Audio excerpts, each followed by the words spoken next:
fucking driving 3 billion miles just to go to this one little tiny place. Hey, it's me, Ezekiel, and welcome to our Untitled food show. We're going to go to Saucy in Central Phoenix. It's going to be fantastic. Let's go.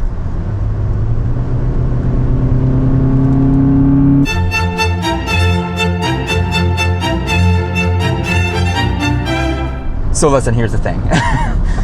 The fact of the matter is that Arizona, unless you're like the absolute something that has to stand out, but then again, that could be said the same for any state that doesn't really have a relevant food culture, I guess would probably be the best way to describe it. I remember there was a guy named Bianchi. I think his name was Chris. I don't remember, but his deal was that he had a small pizzeria somewhere in Central Phoenix, okay? And the thing was that he had what was considered to be the absolute best pizza in the United States, okay? The absolute best. And I was also told that he was on Oprah, because Oprah did like this weird food special where it was like, oh, here's the absolute best whatevers, right? And it's all like specific items of food. And Bianchi's, again, had the best pizza in the country. And Oprah agreed. So, of course, because Oprah endorsed him, that obviously, it goes without saying that he got national exposure up the ass.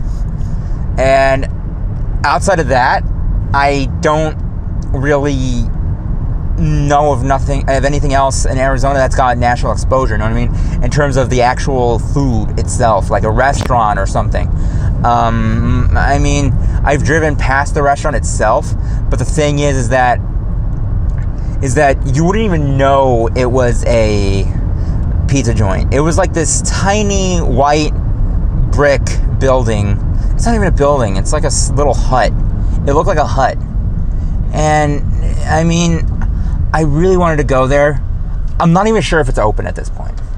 But really what this whole series is about is this whole, I kind of want to like kill the notion that that, you know, Arizona doesn't have any, you know, amazing restaurants, you know.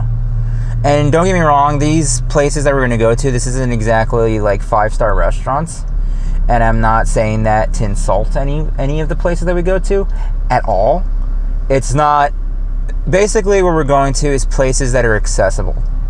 Like, you know, not something that is going to overwhelm people, you know, either in terms of the price or the presentation or anything like that.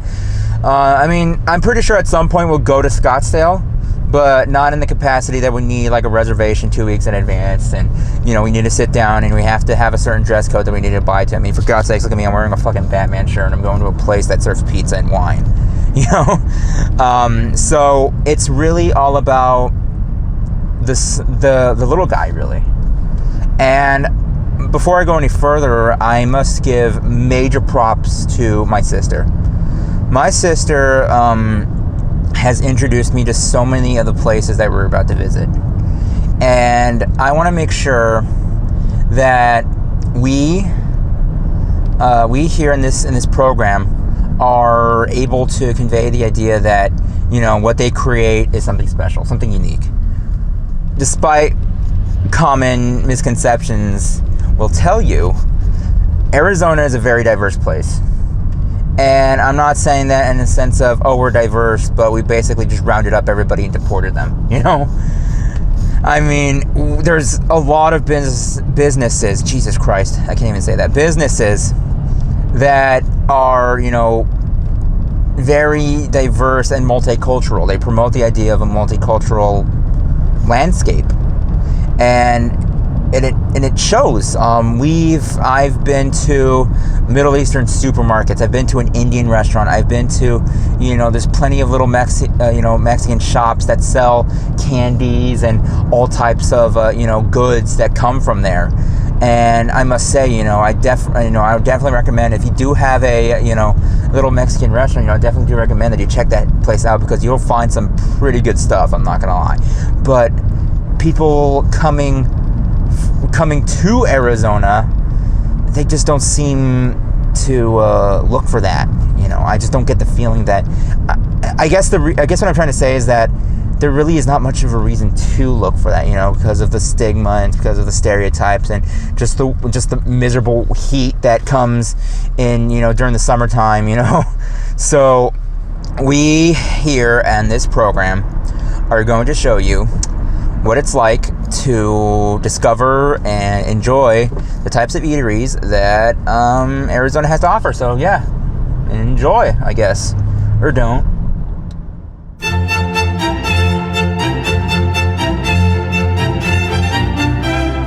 So here we are at Saucy Pizza and Wine on Central and Camelback Road in Phoenix, Arizona. It's quite a pleasant spot. There's plenty of restaurants, but this specific location has been open since mid-2015. The company itself was founded in 2003, which is honestly a lot longer than I expected. But going inside the restaurant, I noticed the menu was quite plentiful. It's your typical Italian fanfare. It got your pizzas, pastas, paninis, salads, the works. Everything you'd want in an Italian restaurant. They don't exactly have the largest wine menu, but it's quite diverse and impressive nonetheless. Personally, I went for the iced tea, which goes to show how boring and uncreative I am. Continuing with that theme, I went for the Suprema pizza, featuring mushrooms, pepperonis, bell pepper, spicy sausage, and onions on top of mozzarella and tomato sauce. Woohoo! I only say that because there's a lot of other eccentric pizzas on the menu, but obviously I went for the safest bet, pretty much. Despite all the predictable choices I have made thus far, I must say the pizza was quite flavorful, very simple, nothing too extravagant, even though it has all these toppings, but it's balanced, which I do appreciate. And I definitely also appreciate the fact that they didn't drown the pizza in tomato sauce. It's kind of a pet peeve of mine where they just throw like a whole bucket of tomato sauce on the pizza, and everything really balances itself out. You can taste every single ingredient associated with that pizza. But if there was anything I had to complain about, it was probably the sogginess, especially down the middle, because when you grab the slice, it's kind of loose. Every little topping just falls off. It wasn't overwhelming, but it was kind of annoying, I guess. It's kind of a little nitpick, but overall, the experience that I had at Sauce was very pleasant. You can tell with the pizza they made, despite its little nitpick that I had against it, you can tell that the ingredients and in terms of the quality, you can tell they were paying attention. They put their heart and soul into each and every pizza that they make. I never really had a pizza there. I mostly go with the pasta, but even though I did try the pizza and I did like it overall, I probably would stick to the pasta. It's just more filling and more satisfying. It's a lot more bold. I'm not saying the pizza's bad, but it's just a matter of preference, really. But if you really want to have some good Italian, I would definitely recommend Sauce, seriously. It's very good. It has something for everybody. It has really good wine, but definitely check it out, seriously. So yeah, that was the first episode of whatever we're gonna decide to call this in the near future. I can honestly see this going for quite a long time, or until we run out of restaurants to go into. But then again, we can just go to the same ones, and I'm pretty sure you'll probably forget about the first experience. But anyways, yeah, thank you so much for tuning in. Be sure to subscribe, all that stupid shit that everyone says and all that stuff.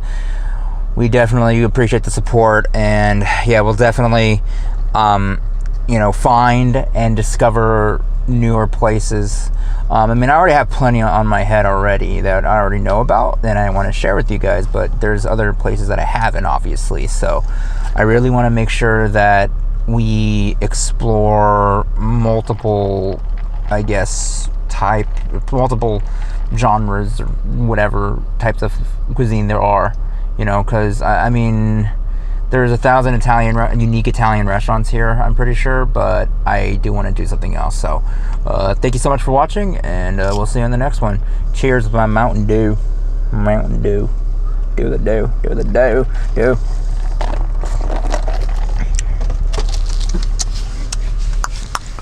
I need to put in my seatbelt.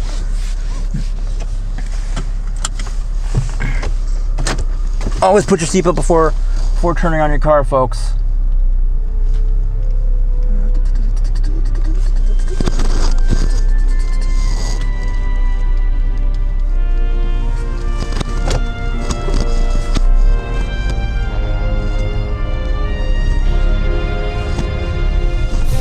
Ah, fuck. Yeah.